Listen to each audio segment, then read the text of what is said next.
Hi YouTube, in this video we're going to be talking about variables. Variables are another common site inside a PHP file, and so in this example I'm going to be using the variable called myAddress.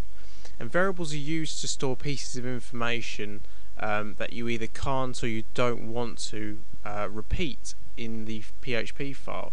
So for example, if I've got a website which displays my address over and over again, I don't want to necessarily have to type that address out 6 or 7 times, so I can store the variable with my address in it and then just call the variable each time, which saves a lot of time. And on top of that, if my address changes down the line, I only have to change it once in order to get it changed 6 or 7 times, or however many times I've placed it inside the PHP file.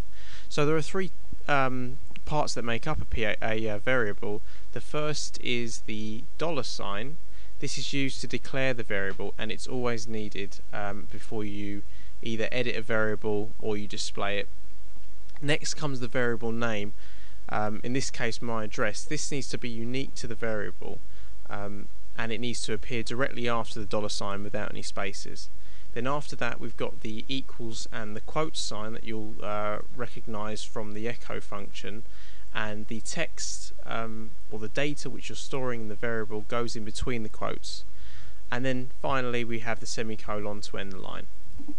Now that we've defined our variable, we can start to use it. So I'm going to start by printing a string saying my address is, and then I'm going to echo out my address. And notice that the actual variable my address after echo doesn't have quotes in it.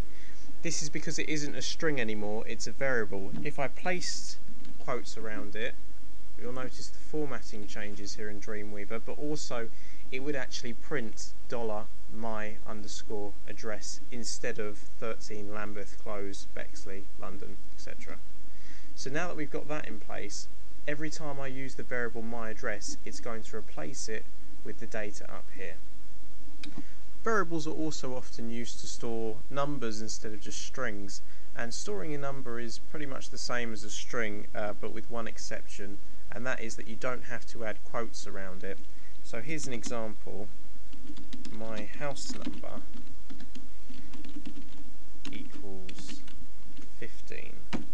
Now I could store this as a string by placing the quotes around it, but in order to maintain its integer format, I remove the quotes and leave it as 15. And just the same way as in the previous example, my house number is echo my house number would print on the screen to the browser my house number is 15.